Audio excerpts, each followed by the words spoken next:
So, welcome to the Eating Disorder Therapist podcast. I'm Harriet Frew, eating disorder therapist, here to support you in overcoming disordered eating and finding peace with food. So, today I have a guest on the show, Peter McLaughlin. Peter is a certified hypnotherapist and life coach whose healing journey began after a leukemia diagnosis in 2003. This turning point led him to explore the powerful connection between mind, body, and spirit.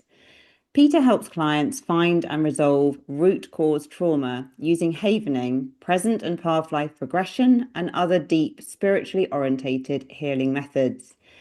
He is the creator of the popular YouTube channel, Blue Sky Hypnosis. I love that name. Sounds very inspirational. With over 130,000 subscribers and 17 million views. Yeah. Where he shares tools for emotional healing and personal breakthrough.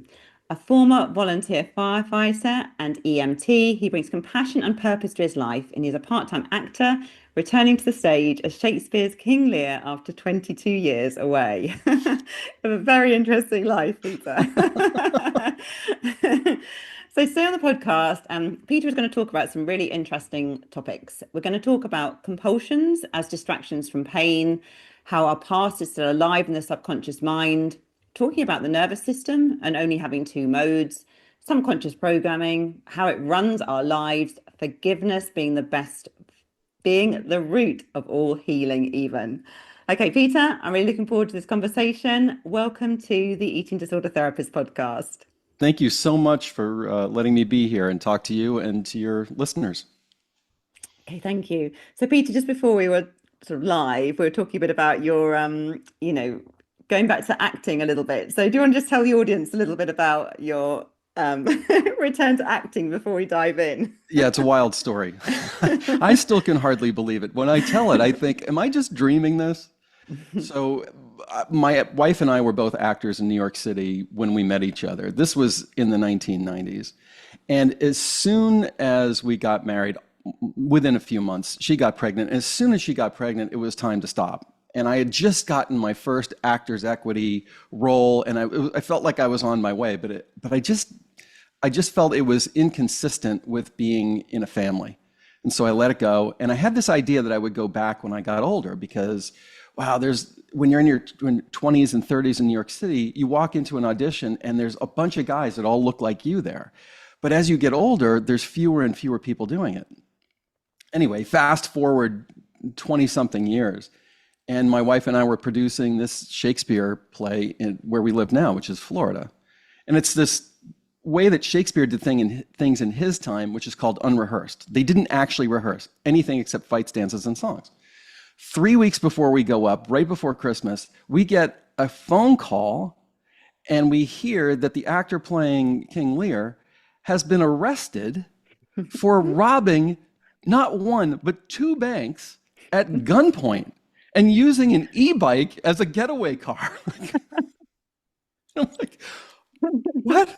Like my jaw hit the floor, but I immediately knew there was no time to cast somebody else. And I was the right age and type and everything, and I was going to have to do this. So I ended up doing it. And it was like this white hot fear opening night, but it turned out to be just a lovely, fabulous experience that I probably wouldn't have done if it had not been, kind of compelled to do it. Yeah. Oh, wonderful. Thank you for sharing that story. And I think Sure. it's a great reminder, isn't it, to all of us, I think, actually, about the different parts of ourselves and Hmm. just getting reignited with our sort of passions and the things that bring us joy in life. Yes, indeed. Yeah. And has your wife resumed her sort of acting career as well? She's sort of had the opportunity. She was very successful with commercials in the 90s. She did national commercials for toothpaste and Newsweek magazine and PetSmart and all these things. Her real passion is writing. So like she's a playwright. So she was involved in putting this thing together because we were doing different scenes from Shakespeare, a whole night with 4 different scenes. So she kind of put it all together and wove the through line through it. So that's where she's more interested in doing things. She could definitely step on stage, but she's not as interested in acting as she is in the writing and producing of things. Sure. Oh, I'm afraid it sounds like a good compliment. Oh yeah, yeah, it really is. We understand each other. Yeah, no, absolutely.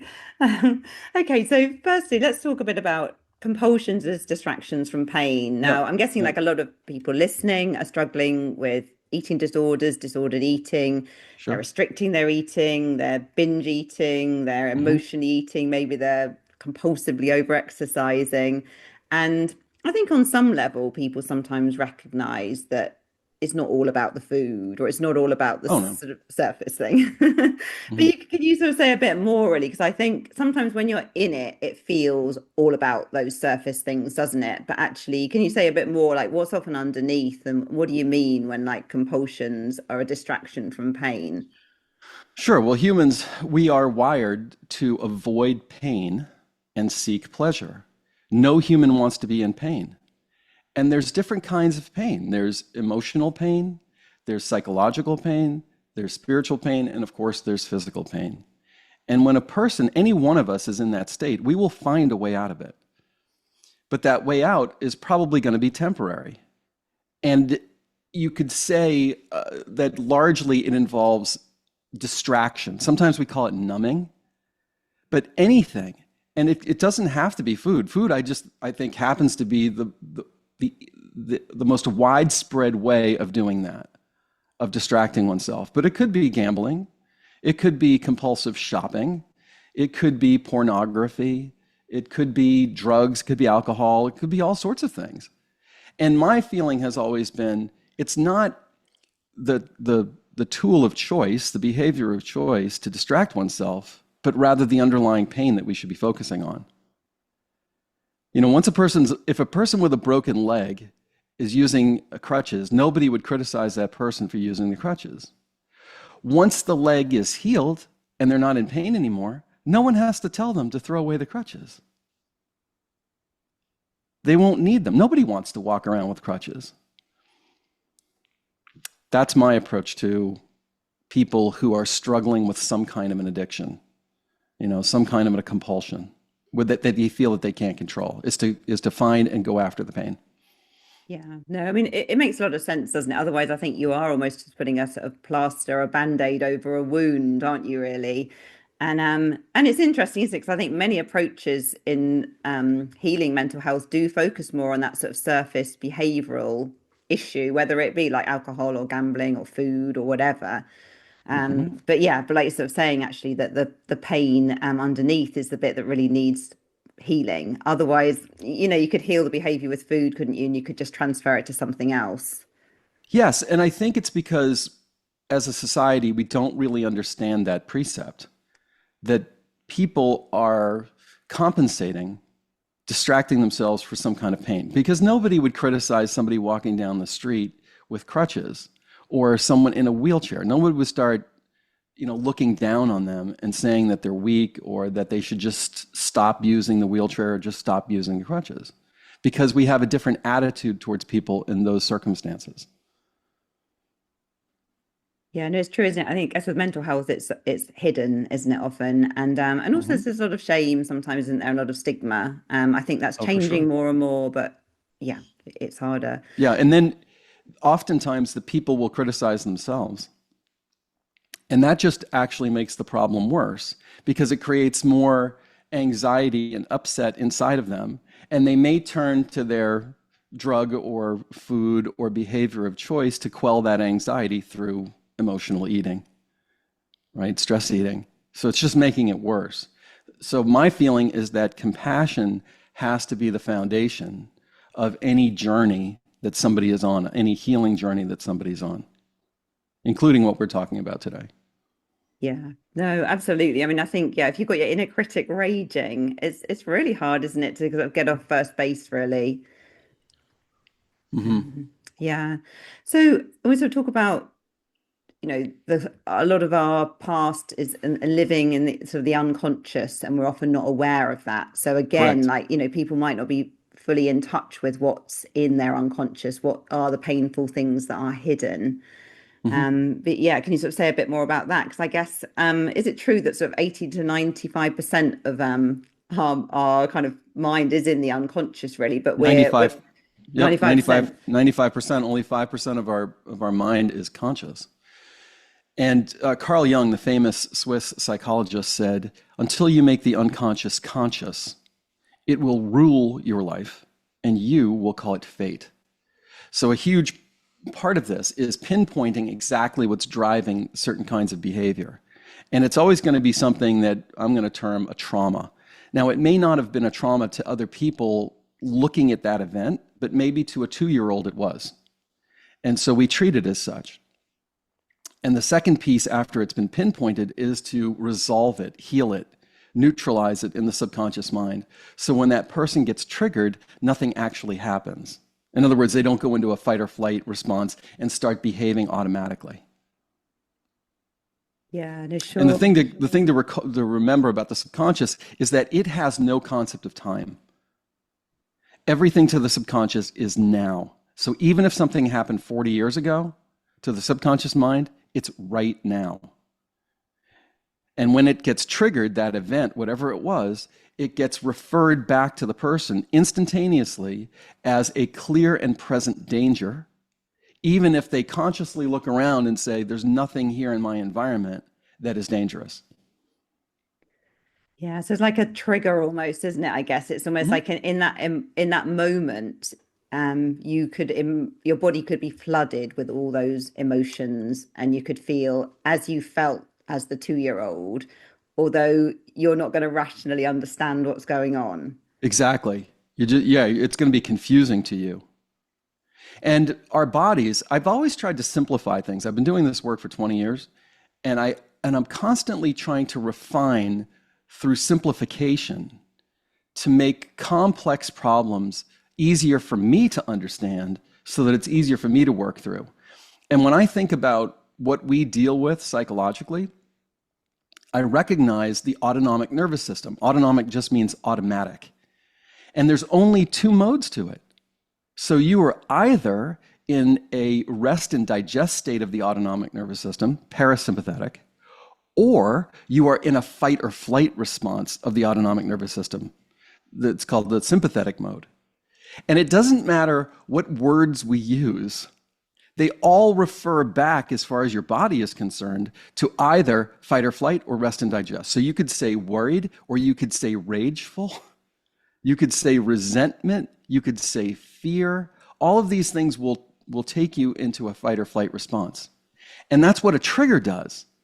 A trigger just in your mind refers back to an earlier trauma. Because subconscious mind has no concept of time, it's as if you have a lion standing in front of you with its mouth open approaching you. That's how your body is responding. And that's why, in order to solve this, in my view, you have to neutralize, deactivate, defuse, heal the original event, because you can't prevent all the triggers. Any hypnotist would tell you that triggers could be created, could be related to a color, a sound, a tone of voice, a time of year, anything really, a word, a phrase. So it's much better to heal the underlying trauma than to try to organize your life to avoid all the triggers. I mean, I understand that if you have no way of getting to the original sensitizing event, but that's a difficult way to live because something ultimately is going to trigger you. Yeah, you're kind of on a knife edge, aren't you, all the time, really? You would be, sure, yeah. Yeah, Yeah, it's almost like the bear is behind the hedge or the lion is you'd see the tail twitching, wouldn't you, at any moment. that's exactly Um, right. That's exactly right. And I feel like what we're really missing as a culture when we are trying to help people with these circumstances is that awareness and knowledge of the subconscious mind, how powerful it is, and that it has no concept of time, and that its job is to protect you. mm. So say a bit more as well, like how do you work with people? And I guess it's a big question, isn't it? But how do you really help to people to get to that root cause and to get in like that more rest and digest state, be calmer and not to be triggered as much anymore? I mean, I guess Sure. there's multiple things, but can you give us a bit of a sort of summary? Yeah, and the first thing that I would say is the rest and digest state is your natural state. You can easily tell that the system is designed to protect you, especially in an earlier time when you might be walking through the woods and something leaps out at you. You know, when your access to food has been limited, and that it's wonderful that you don't have to think about it, that your body just responds immediately, allowing you to run away or to fight. So how do I help people, identify what the root cause is? It starts with your body as a feedback mechanism. If somebody asks you, Harriet, how are you doing today? And you give them an honest answer, and let's say you're not having a great day. How do you know you're not having a great day? Well, the answer is your body tells you. You might have a lethargy about you.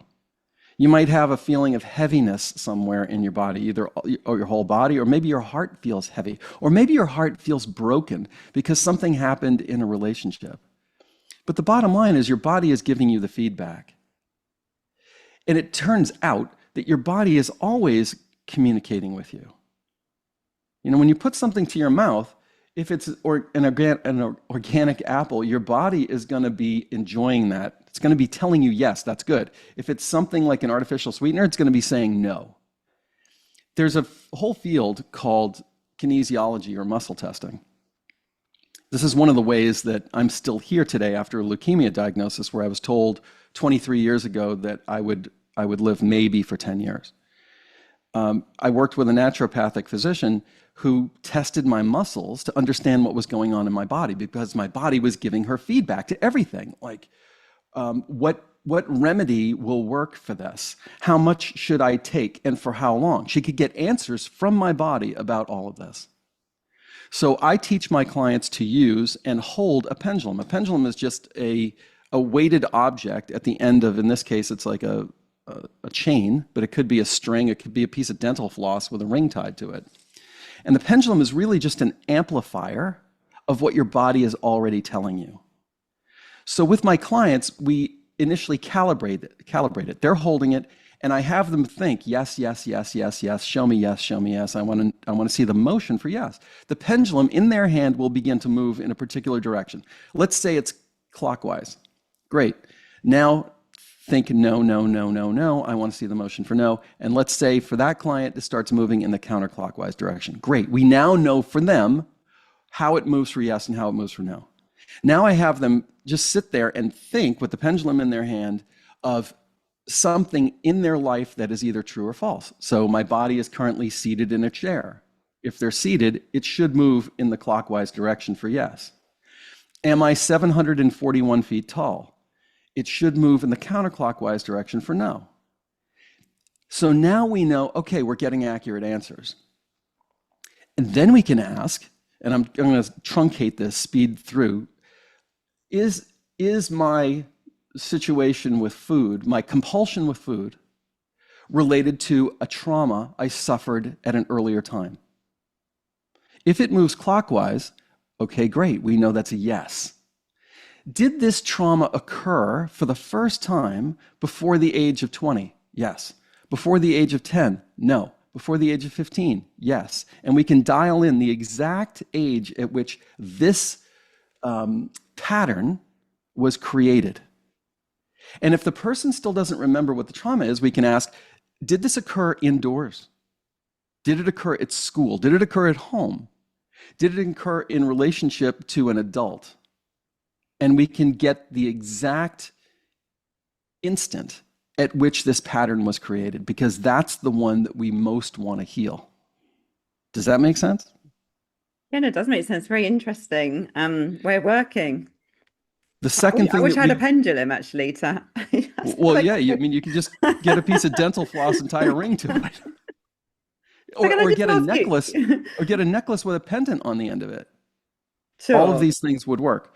The next thing that we would do is we would get a level of acuity of that trauma. Again, with them holding the pendulum. Is the emotional impact of this trauma a 7 or greater out of 10? It's going to be a yes or a no. Let's say it's a yes. We can then dial in the exact number of the potency of that trauma, so that after we start to work on it, we can have them, we can have the client come back to the pendulum and ask and find out if we've moved the needle on it.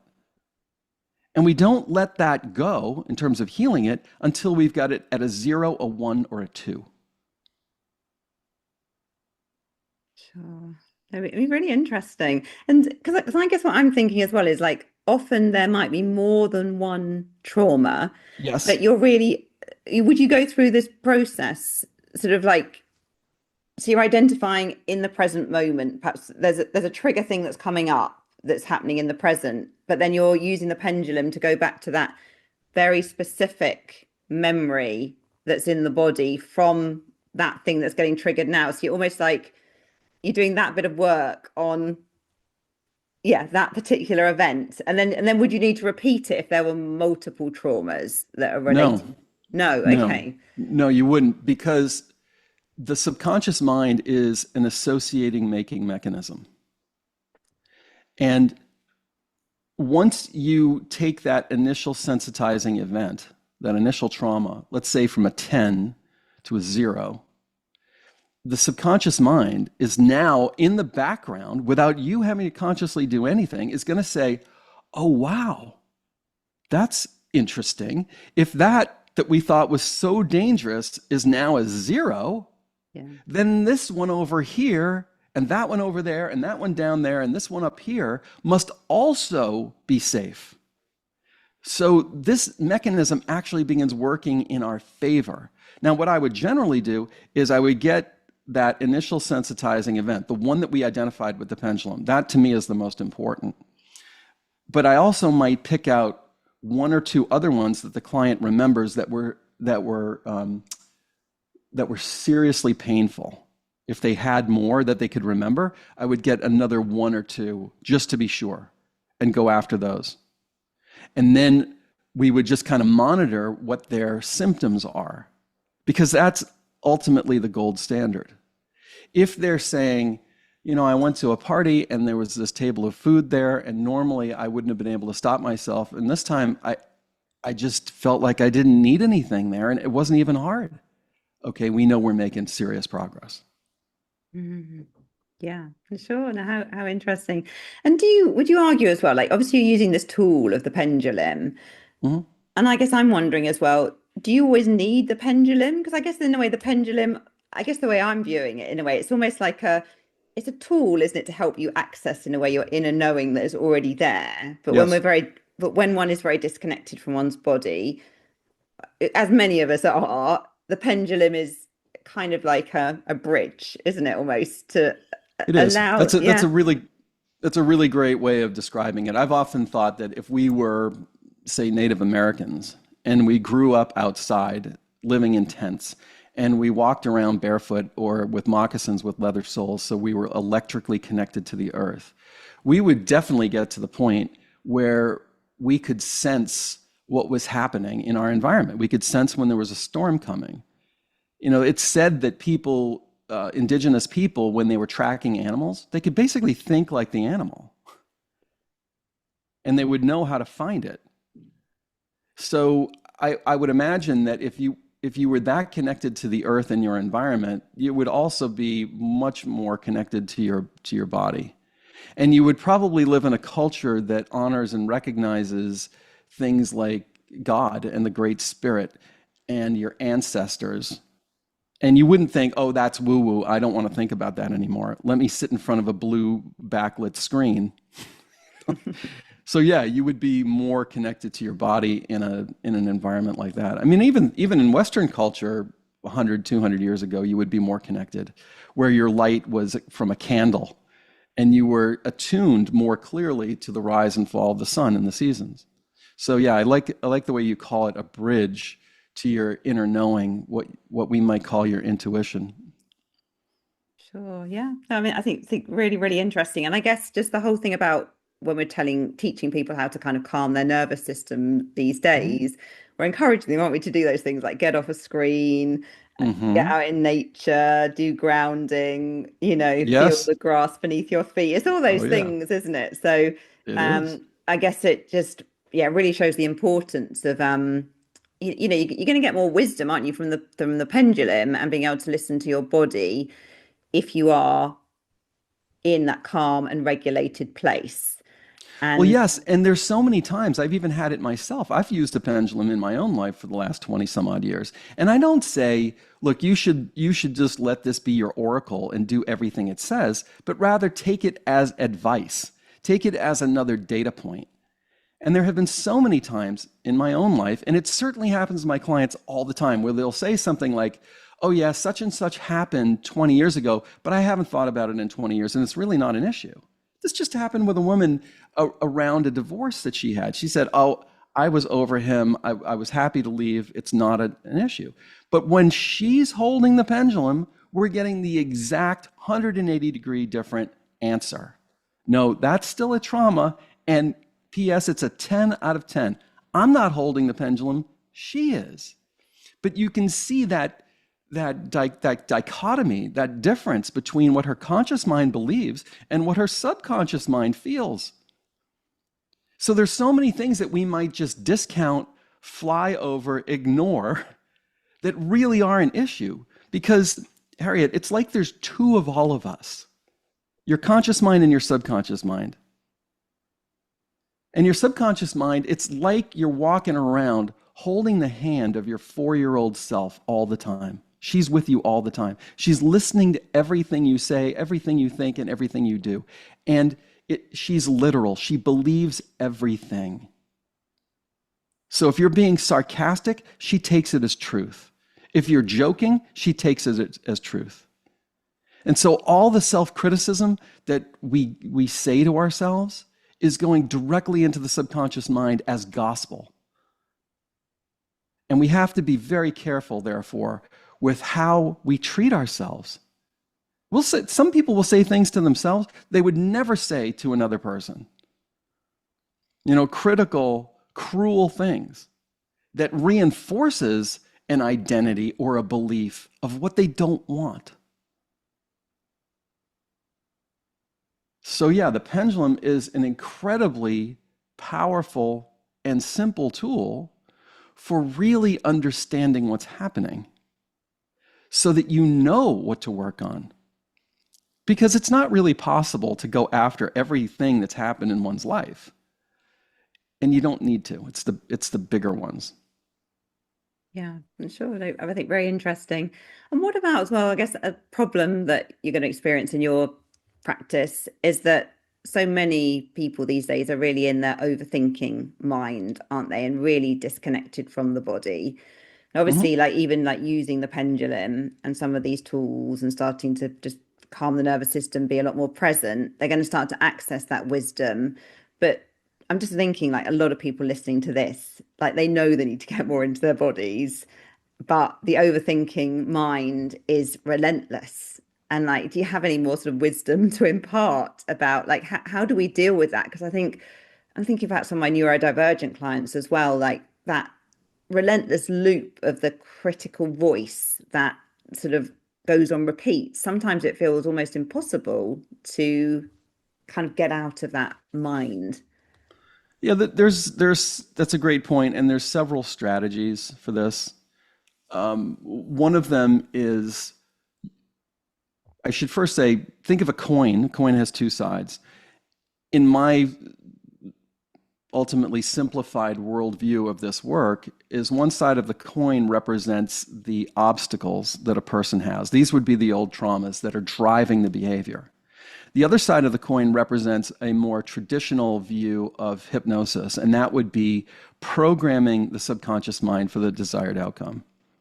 I believe in both. I think that removing the obstacle is the most important part, but I never ignore the other side, which is programming the subconscious mind for the desired outcome. I create these tracks that people can listen to while they're sleeping. Because when you're sleeping, your subconscious mind doesn't go offline, only your conscious mind does. Your subconscious mind is still beating your heart. It's still regulating your body's temperature, your immune system, your digestive system, your endocrine system, your reproductive system, and so on. And therefore, it will take in anything that's presented to it. And as an aside, I would say to people, be really careful if you have something playing in your room when you go to sleep. A lot of people will go to sleep to the television. That television is programming you. And I don't think that that word is an accident. We call it television programming because it's programming you. That's how advertising works. So be really careful because your subconscious mind is wide open when you're sleeping. But you can use that fact consciously. So you can go to sleep to something that's playing in your room. It doesn't even have to be audible to your conscious mind. It can be subliminal or subaudible. So the tracks that I create would be programming that's being delivered and masked by, say, nature sounds. It might be the sound of rain. So to you, it might just be, oh, it's just raining tonight. And that's the only thing you're going to hear. That's what's playing softly. But the words underneath it are going directly into your subconscious mind for the desired outcome. So there are ways of getting around that busybody mind. The other thing is that hypnosis itself is really good at helping people deal with that monkey mind. Everyone, I'm going to say, has had an experience of being able to focus somewhere, focus on a movie, focus on a video game, focus on, dwelling on something that happened in a relationship, something that happened at work. That's going to cause you to enter a hypnotic state. So in my office or remote, I would have people just in their mind go to a place that they're already happy. And if they say to me, oh, there's a critical voice in my head, I'm thinking two things. Number one is just let it be critical. Let it say whatever it wants. Just notice it and then turn your attention back to the waterfall. Turn your attention back to the beach. Turn your attention back to the warmth of the sun. And please keep in mind too that as a firefighter EMT, I worked with people that had just been in a car accident, that we had to cut out of their car. Talk about distractions. I mean, there's lights flashing. There's people running around all over the place. There might be people screaming and yelling. And I'm inside the car with a person who's injured, being able to take them out of pain within 2 minutes just by getting them to focus on my eyes. And then close your eyes, take your mind to the beach, just listen to my voice. And that person, I could watch them move out of pain. The other thing about a voice inside of one's head, and this is very esoteric, but I'm going to say it because this is what I do, is I ask them, whose voice is it? Is it your voice at 39 years old, which is your age right now? Is it your voice at an earlier age? Is it your mother's voice? Is it someone else's voice? And this is again where we could use the pendulum and say, whose voice is this? And you can literally say, is it my voice?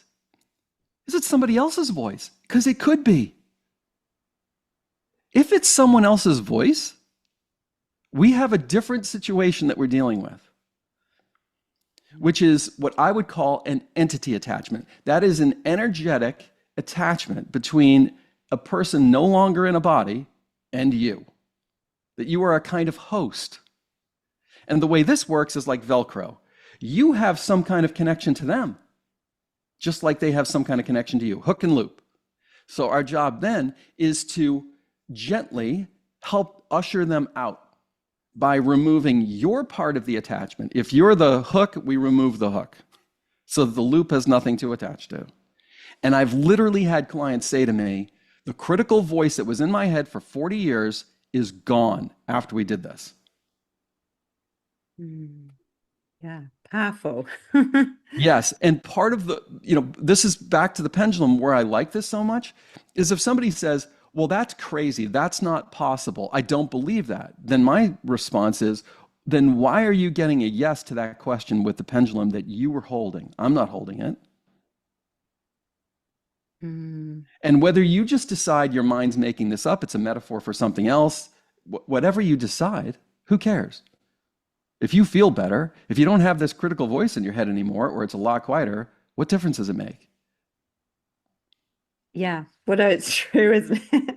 I know there must be a lot of power in a way with the pendulum, if you're getting this feedback response and then you develop this sort of trust in your body communicating through the pendulum. Yes. That's the kind of... Yeah, and it's consistent with what our culture has been saying for eons, When you have a big, important decision to make and you go to your friends and family, what do they say to you? They say, what does your heart tell you? What does your gut tell you? What does your intuition tell you? Or sleep on it. Meaning, let your conscious mind become unconscious, because then it's easier to access the inner wisdom. And what is the intuition anyway? Where does it live? How can you find it on an X-ray or an MRI machine? But we all acknowledge its existence, do we not? Yeah, it's true, isn't it? I mean, people might call it different things, but I Sure. think most people would relate to that. Yeah. And what about for you, sort of spiritual beliefs in terms of Yep. like, would you actually talk about God or the universe or higher power, or or energy, or how does that fit with the work that you do or not? It fits absolutely. Yeah. And it depends upon the client. I want to be able to speak the client's language. Yeah. So I'm a Christian. I'm a follower of Jesus. I believe in the angels and the saints as much as I believe in people walking around, in physical form. But I don't want to impose that on someone else any more than I'd want to impose a place in their mind, in nature, that they would go to feel relaxed and comfortable. I asked them, even in a car accident, I would ask the person, do you prefer the mountains or the beach? I mean, we're in a compressed, intense place, so I'm not going to say, or the desert or a meadow or whatever, and let them tell me. So I'm working with what they already resonate with. And it's the same with religion or philosophy or spirituality. If somebody tells me they're a Buddhist, I'm not going to suggest that they meet with Jesus. Yeah. No, But absolutely. I if mean, they yeah. but if they are, then we're going to use that as appropriate, because we Mm. all have access to non-physical beings. Our bodies are just like a suit, an interface, if you will. And the way you and I can communicate with each other right now is because we can see each other through our eyes. We can hear each other through our ears. If one of us didn't have a body, the other one would be invisible to our five physical senses, but not invisible to the inner senses. But we live in a culture that denies that this is possible. We accept praying, which is a one-way communication to God. But if someone said, God told me, we would think they were crazy. So it's okay for one-way communication, but if you hear something back, now you're nuts, which I think is crazy. So it is possible to resolve grief, and I've done it many times, by helping the client connect to the departed loved one. We were talking about my dog before we pressed record back here, this painting, Samson, Yeah. who died a couple of years ago. And for years before he died, I would bring him into my daily meditation where I meet with my spirit guides. I meet with Jesus, I meet with Mary, I meet with my primary spirit guide and Angel Michael. And I would bring him in, I still do, into my daily meditation and meet with him. So when he was dying, I was in the vet's office and my family wasn't available. They were all in different places because it was unexpected. And I was able to be present with him physically, look into his eyes and pat him, but then I was able to close my eyes and be present with him non-physically. And when I did this, I immediately saw him running around in a meadow and then come running back to me like, hey, look what's going on. Look at how cool this is. And and I could tell him, this is time for you to go to this place. You're going to be safe. You're going to be okay. And after he passed, I was able to meet with him over and over and over again. I still do. And it changed the pain of his passing from an open wound into what I would call a scar. I still wish he was here physically, but it's not as painful because I have this deeper awareness of his presence. And I think we are spiritual beings who are having a temporary experience on this planet. And it terrifies us to no end when when our cultures, I think, try to persuade us that that's not true. That we're just this little me. We only live, if we're lucky, for 80 or 90 years, and then we're gone. And we walk around scared of everything. And when we actually have our own experience through our own connection to the divine, it mitigates that. It starts to take away a lot of that fear.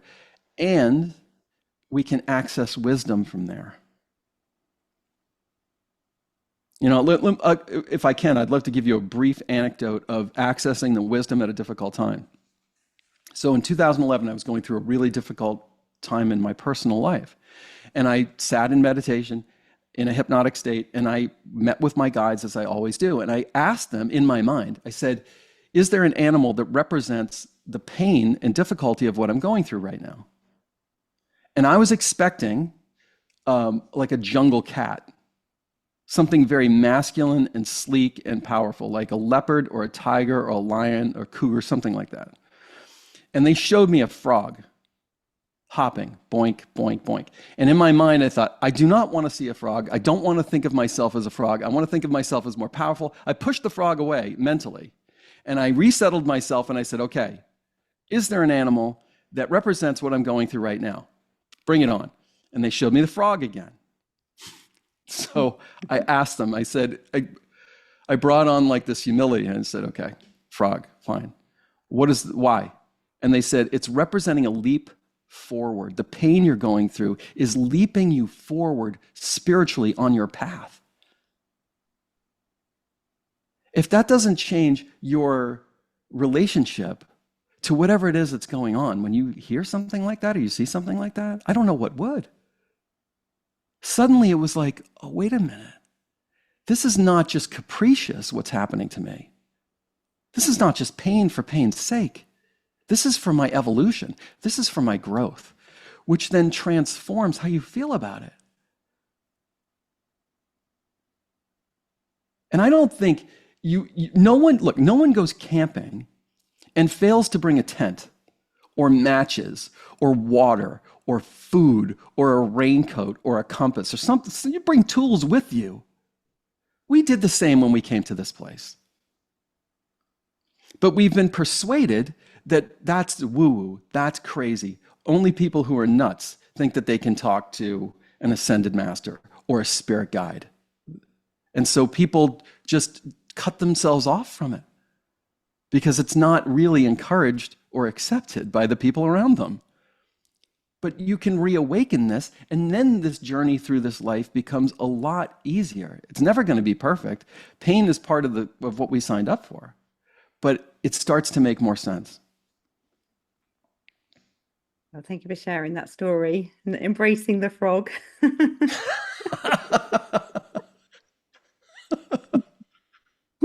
just thinking for anyone watching or listening who's just thinking, oh, this is just too woo-woo for me. This is like, Sure. Yeah. What do you think? Because I think people are more open to these things. Yeah. I think we're going through a change, aren't we, in the Mm-hmm. consciousness at the moment. Where's the starting point, do you think? If you're listening or watching and you're very skeptical, what would you suggest to someone if they want to sort of explore this realm a bit more or just become a bit more connected to the spirit world and just themselves? Well, I think when I was going through my training, there was a saying that I really embraced, and that was, when they have suffered enough. So this is what they say about alcoholics.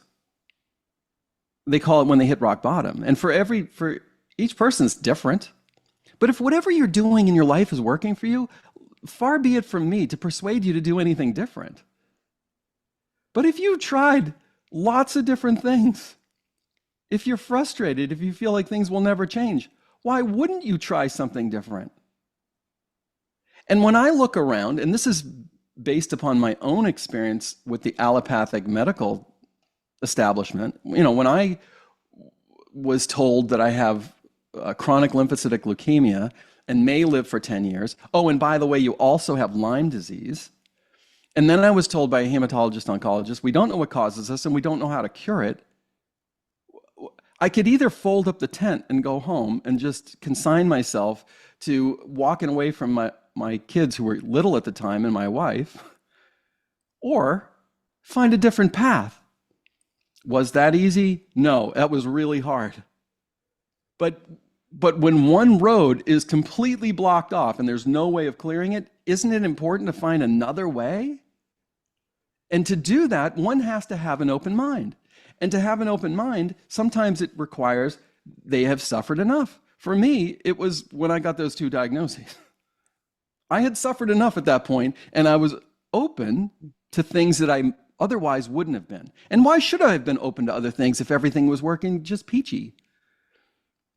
So that's the first thing I would say is no one's forcing you to entertain these ideas. But if nothing else has worked, why wouldn't you? And when I look around at the health, of the state of the health of people in the West, oh my God, I'm old. I'm 64 years old. I can remember the 1970s really well because I was a kid. I was in middle school. I was in high school. I graduated from high school in 1980. I remember the 70s. I should have that as a phrase somewhere. And people were much healthier. Much healthier. What the heck is going on? And whoever's in charge of this system that has delivered us these results, I'm not sure that that's an endorsement to keep doing that. I'd be embarrassed if I were at the top of the heap saying, this is what, how you should behave, what you should eat, what you should. Come on, people. It ain't working. And then the last thing is if a person, again, is holding the pendulum themselves and they're getting answers that they don't understand, that is a doorway that's being presented to you. You don't have to walk through it. You live in a free will universe. No one can force you to do anything. People can persuade you, they can fool you, they can cheat you, all these other things. But you live in a free will universe. So you have to be open enough to even do this work. And if somebody walked in and they said, my wife just told me I should do this, and frankly, it sounds a little bit crazy, and I'm just doing this to placate her, I'd say, well, why don't we talk about football then? Why don't we talk about what sports do you like? Why even work? I don't do it for me. If you have to do it for your wife, fine. But pay the fee and be on your way, or we don't even have to do the session if you don't want to. But when people come to me, they've encountered my work on my YouTube channel, or a friend or a family member has told them that they should come. And generally speaking, they've tried many different things and nothing's worked. And now they're ready. And that's exactly who I want. I want people who are ready, or at least open-minded. And I'm happy when people say they're skeptical and they want to challenge me on different things. I'm fine with that. In fact, I kind of like it. Sure. Did that answer your question? It was a long-winded answer. No, absolutely. So talk as well a bit about forgiveness being the root of healing. I know that's something that is very important. So can you elaborate? Yeah, and it starts back to simplicity. It starts with the way we get hurt is in relationship. Our parents, our first girlfriend, our husband, our wife, our siblings, our neighbor, our best friend that cheated, behind our back with our wife, our employer, somebody who works for us. It's in relationship. That's how we get hurt. And when we are holding on to fear in any of its forms, which would be hatred, resentment, anger, a state of non-forgiveness, we are metaphorically handcuffed to that person, handcuffed through pain. How do we know that a person is handcuffed through pain to somebody else? Because when they talk about them, they become emotional, angry, fearful, grieving, sad, rageful, hate. As long as you have those emotions, when you think about that person, you're probably handcuffed to them. Do you want to be handcuffed to them forever? Because you're not going to heal from that thing as long as you are. And how do you release the handcuffs? What is the key to release the handcuffs? Forgiveness. That's a personal And this is what decision. I never was a biblical scholar. I went to Sunday school when I was a kid. That was it. Hmm. I've read a little bit of the Bible here and there. I've gone to church, but the message over and over again was forgiveness. The men standing around the prostitute, they were about to stone her to death. Let those among you without sin cast the first stone. The prodigal son goes and wastes all the father's money, comes back, guy takes him back in, loves him. Right? That we're taught over and over again forgiveness. And I think because it's the only way to repair the inevitable damage that happens in any relationship. So many marriages are ending. The divorce rate is 50% or higher. And it's because, I think, that people don't know how to repair rupture. It's very popular to blame the other partner. And maybe you're in a situation where the other partner really is a malignant narcissist or whatever.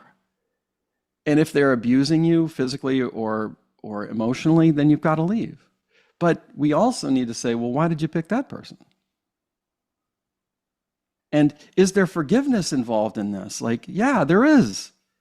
And that's not condoning anything that they did, but it's releasing yourself from the handcuffs. Because if you don't, that energy is probably going to drive you to some other thing that you don't want. It's probably going to make the next relationship more difficult. It may impinge on your sleep. You may be angry at yourself for making the decision you made, so you might have to forgive yourself. There's so much, and so every healing journey with every client I've ever been on always ends in forgiveness. Forgiveness of the other person, being forgiven for what you've done, because we're not perfect, and forgiving yourself. And I'm guessing it's a bit of a process, isn't it? Forgiveness. Oh yeah. Yeah. Sure. It's and a lot of it is a lot of it is about changing, is helping people shift the perspective. In some of our most famous stories in Western literature, like Dickens' Christmas Carol, nobody had to tell Scrooge that he was a horrible person. All they had to do, the Ghost of Christmas Past, Present, Future, was show him a different perspective of his life. Here's what your life is creating out in the world. Here's the pain that what you've been doing has been creating. That's all those ghosts had to do. And then he changed because they changed his perspective. They helped him to see the rest of the world from a different vantage point. It's the same with Jimmy Stewart in It's a Wonderful Life from the 1940s, that movie. His guardian angel, his spirit guide, showed him what Bedford Falls would be like if he had never existed, because he kept saying that he wished he had never even been born. And when he saw life from a different vantage point, he immediately changed. Nobody had to tell him to do that. Mm-hmm. It's the same with us. We see life from a singular vantage point. And sometimes, if we're able to see it from a different vantage point, we're like, oh my God. Wow, I didn't realize. And now they're ready to forgive. And you can even use hypnosis for this. You can even negotiate with a person and say, I understand you don't want to forgive your father for what he did to you, but are you willing, just as an experiment, you're in hypnosis, to forgive him for 30 seconds, just to see what it feels like? And then you can take it all back. Okay. All right, so when I snap my fingers, you're going to just completely forgive him, and then I'll let you know when the 30 seconds is up. 3, 2, 1, boom. And now the person, I just sit there, and I watch the person's face soften. Maybe a tear comes down. 30 seconds is up, and I say, okay, great. 30 seconds is up. You want to take it all back? Or I say, how do you feel? And they'll say, wow, I feel a lot better. I feel really light. I feel like I can breathe. Okay. Do you want to take it back? You want to take all the forgiveness back? Well, no. Like, okay. So now forgive him in your consciousness, not like through text. You don't have to call him. You don't have to visit with him. Maybe he's deceased, because I think that's where the forgiveness really takes place, is it takes place in your heart. It takes place in your consciousness. And the person could be dead. It's not somebody that you have to track down if they're still living. You don't you can if you want to, but you don't have to talk to them. It's really releasing them and releasing yourself. Yeah, no, it makes sense. It's kind of internal process, isn't it? And I think sometimes people get stuck, don't they, and think they kind of need the other person to apologize or take No, responsibility, or but it's no, much more, yeah, an no. internal. There's I'm blanking on her name right now, but there's this woman. I would suppose you would call her like a spiritual philosopher or something. And one of her statements is, someone can only kill your cat once, but you can suffer that murder 50,000 times in your mind. And your mind, your subconscious mind, cannot distinguish between what your conscious mind calls fiction and what your conscious mind calls fact. It can't. That's why when you go watch a movie, you have a physiological response to a car chase or to somebody jumping out of the shower with a knife in their hand. Because your subconscious mind feels like you're in that scene, even though consciously you know you're in a movie, two-dimensional image. Yeah. So imagine what's going on in your subconscious mind all the time with your 60,000 thoughts that you have a day. You're only aware of 5% of them. How is that running your life? Yes, fascinating stuff, isn't it? Indeed. So, Peter, where can people find you? Because I'm sure there are going to be people that are really quite interested in this work after hearing about what you do. Like, if they want to join your blue light, blue, I've forgotten Blue the name sky of it. Blue hypnosis. sky, blue sky Yeah. hypnosis. Or yeah, please, can you tell everyone, please? Yeah. My YouTube channel has, I think, 270 some odd pieces of content. And this is all, of course, free. You can work with it on a variety of issues. I also have a website where you can contact me that's also called blueskyhypnosis.com. And there you could book a session. You could even book a free 20-minute call if you just had questions you wanted answered. So those are the best ways of getting in contact. Fantastic. And you work with people all around the world, do you? I do, yeah. About 70% of my sessions are over Zoom, and 30% are in my office in Florida. Sure. Okay. Brilliant. Well, I shall make sure that the links go in the show notes for you. Wonderful. Thank Yeah. you. Okay, well, thank you so much, Peter, for coming on the podcast today. It's been such an interesting conversation, and I know the listeners are going to have got so much value from this. So thank you for your time and your presence and your energy. It's been very inspiring. My pleasure, and thanks for inviting me, and thanks to your viewers. Thank you.